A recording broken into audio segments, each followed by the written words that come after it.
दोस्तों, आज की कहानी है दोस्ती प्यार में कितना भी बदल जाए, लेकिन शारीरिक संबंध शादी के बाद ही बनाना चाहिए। कहानी पसंद आए तो वीडियो को लाइक एवं सब्सक्राइब जरूर करना। प्यार उसका न हो सका, कर्ण ने नेहा के साथ क्या किया।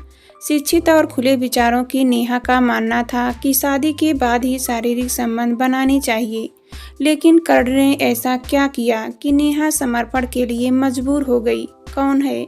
दरवाजे पर कई बार दस्तक देने के बाद अंदर से आवाज आई, पर अब भी दरवाजा नहीं, खिड़की खुली थी। मैं नेहा, दरवाजा खोल। नेहा बोली, कब से दरवाजा खटखटा रही हूँ, सॉरी।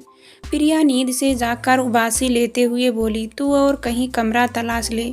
कमरा तलाश लूँ? नेहा ने हैरानी से प्रिया की ओर देखा। वह बोली, कमरा तो तुझे तलाशना है, अब मुझे नहीं। कमरा तुझे तलाशना है, प्रिया बोली। क्या? नेहा ने पूछा। मैंने और कर्ण ने शादी कर ली है क्या? नेहा ने आश्चर्य से प्रिया को देखा। उसके माथे की बिंदी और मांग में भरा सिंदूर इस बात के गवाह थे। पति पत्नी के बीच तेरा क्या काम? और इतना कहने के साथ ही प्रिया ने खिड़की बंद कर ली। नेहा खड़ी खड़ी कभी खिड़की को तो कभी दरवाजे को ताकती रह गई। प्रिया और कर्ण के बारे में सोचते सोचते उसके अतीत के पन्ने खुलने लगे। नेहा और कर्ण कानपुर में इंजीनियरिंग कॉलेज में साथ साथ पढ़ते थे। अंतिम वर्ष की परीक्षाएं चल रही थी, तभी कॉलेज कैंपस में प्लेसमेंट के लिए कई कंपनियां आई। मुंबई की एक कंपनी में नेहा और कर्ण का सिलेक्शन हो गया। परीक्षा समाप्त होने के बाद दोनों मुंबई चले गए। मुंबई में नेहा और कर्ण ने मिलकर एक फ्लैट किराए पर ले लिया और दोनों लिव इन रिलेशनशिप में रहने लगे। साथ रहते रहते दोनों एक दूसरे के करीब आ गए। एक रात जब कर्ण ने नेहा का हाथ पकड़कर अपनी तरफ खींचा तो वह चौंकते हुए बोली, कर्ण क्या कर रहे हो? प्यार लव इन? नहीं, नेहा बोली, अभी हमारी शादी नहीं हुई है। क्या प्यार करने के लिए शादी करना जरूरी है? हाँ, हमारे यहाँ शादी के बाद ही पति पत्नी को शारीरिक संबंध बनाने की इजाज़त है। कैसी दकियानूसी बातें करती हो नेहा? जब शादी के बाद हम सेक्स कर सकते हैं तो पहले क्यों नहीं? कर्ण बोला, अगर तुम शादी को ज़रूरी समझती हो तो वह भी कर लेंगे। नेहा शिक्षित और खुले विचारों की थी, लेकिन सेक्स के मामले में उनका मानना था कि शादी के बाद ही शारीरिक संबंध बनाने चाहिए।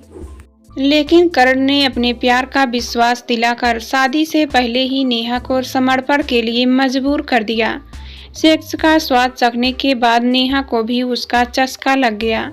रोज रात को समर्पण करने से तो वह इनकार नहीं करती थी, लेकिन सावधानी जरूर बरतने लगी थी। शुरू में तो नेहा ने कर्ण से शादी के लिए कहा, लेकिन दिन गुजरने के साथ वह भी सोचने लगी थी कि औरत आदमी दोनों अगर साथ जीवन गुजारने को तैयार हों तो जरूरी नहीं कि समाज को दिखाने के लिए शादी के बंधन में बंधे। बिना शादी के भी वे पति पत्नी बनकर रह सकते हैं। नेहा को कर्ण के प्यार पर पूरा विश्वास था, इसीलिए उसने शादी का जिक्र तक नहीं छोड़ दिया था और उसे शादी का ख्याल आता भी नहीं अगर उनके बीच प्रिया न आती। प्रिया पिछले दिनों ही उनकी कंपनी में नई आई थी। वह दिल्ली की रहने वाली थी। मुंबई में उसका कोई परिचित नहीं था। जब तक प्रिया को कहीं कमरा नहीं मिल जाता, तब तक के लिए कर्ण और नेहा ने उसे अपने साथ फ्लैट में रहने की इजाज़त दे दी। प्रिया नेहा से ज़्यादा सुंदर और तेज तर्रार थी। कर्ण प्रिया की सुंदरता और उसकी मनमोहक बातों से इतना प्रभावित हुआ कि वह उसके कुछ ज़्यादा ही रुचि लेने लगा।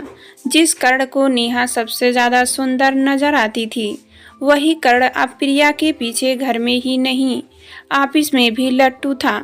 नेहा ने कई बार कर्ण को रोका, लेकिन कर्ण ने उसकी बातों पर ध्यान नहीं दिया।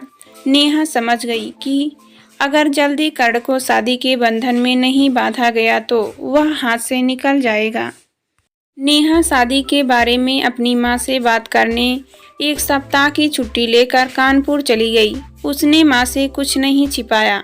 माँ ने उसे डांटते हुए कहा, देर मत कर, उससे शादी कर ले। लेकिन नेहा आकर कर्ण से शादी करती।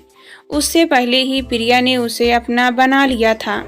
कर्ण पर विश्वास करके नेहा शादी से पहले अपना सब कुछ कर्ण को समर्पित कर चुकी थी और समर्पण करके वह बुरी तरह ठगी जा चुकी थी। अपना सब कुछ लुटाकर भी नेहा कर्ण को अपना नहीं बना पाई।